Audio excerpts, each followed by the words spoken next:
There we had Zu Marratin Fastawa, Summa Dana Fatadalla, Fakana Qaba Qawsaini aw Adna.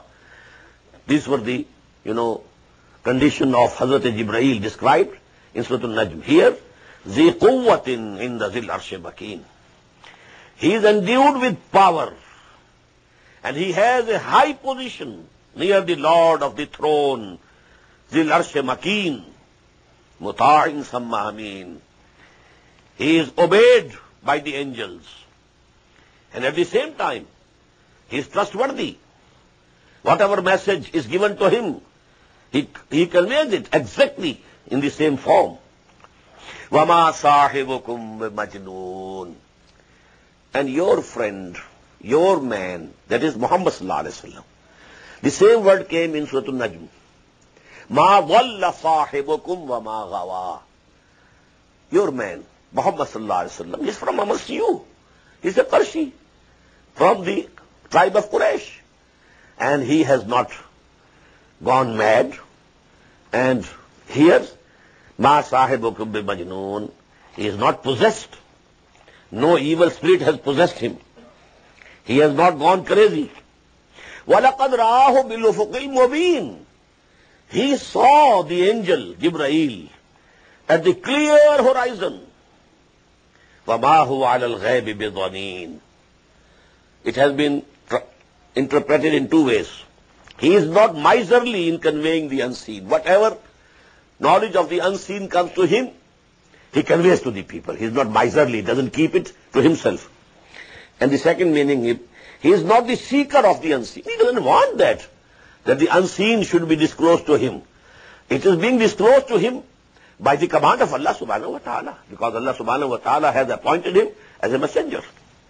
وَمَا هُوَ بِقَوْلِ الشَّيْطَانِ الرَّجِيمِ. Anyhow, this is not the speech of an accursed Satan. فَأَيْنَ تَذْهَبُونَ. So where are you heading? Where are you going? In huwa illa zikrun lil alamin. This Quran and Muhammad sallallahu alaihi wasallam both are nothing but an admonition to the worlds, to all the peoples, all the nations of the world. لِمَنْ شَاءَ مِنْكُمْ أَنْ يَسْتَقِيمَ. To whomsoever of you who wills to go straight, whosoever wants to take to the straight path, for him this is the guidance. وَمَا تَشَاءُونَ إِلَّا أَنْ يَشَاءَ اللَّهُ. And your wishing will also be of no avail unless Allah also wishes. You want to do something, Allah gives the permission, then you can do it. So even your wishing and your deciding something is not sufficient, but Allah's permission is required. إِلَّا أَنْ يَشَاءَ اللَّهُ رَبُّ الْعَالَمِينَ. Except as Allah wills, the Lord of the worlds. Now the second surah of this pair is as-sama, Bismillahir Rahmanir Rahim, as-sama'un fatarat. Now here these ayat depicting the condition of that asa are limited in number. 4. There we had so many, but here very brief. as-sama'un fatarat. When the heaven will be split asunder. وَإِذَا الْكَوَاكِبُ انْتَصَرَتْ. And when the stars will be fallen and scattered. وَإِذَا الْبِحَارُ فُجِّرَتْ. And when the seas and oceans are flowed out and dried up. وَإِذَا الْقُبُورُ بُعْثِرَتْ. And when the graves will be overturned. عَلِمَتْ نَفْسٌ مَا قَدَّمَتْ وَأَخَّرَتْ. Every soul will know what it sent forward and what it left behind. I described it, explained that these are the two aspects of our deeds that we are doing in this world. One is that we are sending, before going to that world, during this lifetime, whatever we are doing, it is going ahead of us. But when we die, we leave something. The legacy is there. Maybe we have left something very good, and it is very beneficial for the people.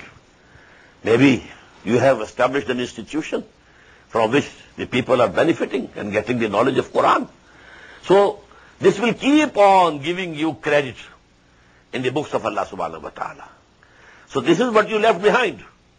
Maybe you left your sons and daughters as good Muslims, good Mu'mins.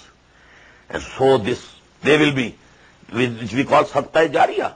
This is actually a virtue that will continue. So every soul will come to know what it had forwarded beforehand and what it had left behind. Ya ayyuhal insanu ma gharraka bi rabbikal kareem.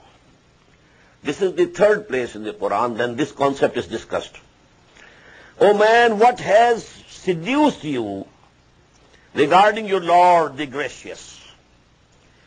This is a very effective and very dangerous, attack of Satan. He says, okay, go on doing what you are doing. Allah is forgiving. Allah is merciful. Don't worry. Go on. Continue. So what he's saying is true. Allah is merciful. No doubt. But Allah subhanahu wa ta'ala has told us He is very strict in punishment also. Both things have to be kept side by side, simultaneously. And there should be a balance. Bain al-khawf wa raja. Otherwise, you will go to this way or that way. You will leave the straight path. It's necessary that you should have hope. Allah will try as best as you can. And then hope that Allah subhanahu wa ta'ala, whatever the shortcoming, Allah subhanahu wa ta'ala will forgive. But also keep the fear, maybe, that Allah subhanahu wa ta'ala punishes him for that. So Satan would say, go, do harm. Allah is forgiving, Allah is merciful. Ya ayyuhal insan ma gharraka bi rabbikal kareem. What has beguiled or seduced you concerning your gracious Lord? Allazi khalaqaka fasawwaka fa'adalak. Who created you, then fashioned you, then proportioned you rightly. Fi ayyi suratin ma sha'a rakkabak. Into whatever form He willed, He composed you. Whatever features He wanted, He gave you. So, He has done all these things for testing you. And what is the use of testing? If all are going to be forgiven, what's the use? This is all exercise in futility. No. Kalla bal tukazzibuna bid-deen. If you are thinking in that way, actually you are belying the reward. Maliki yawmiddin. He is the authority on the day of judgment.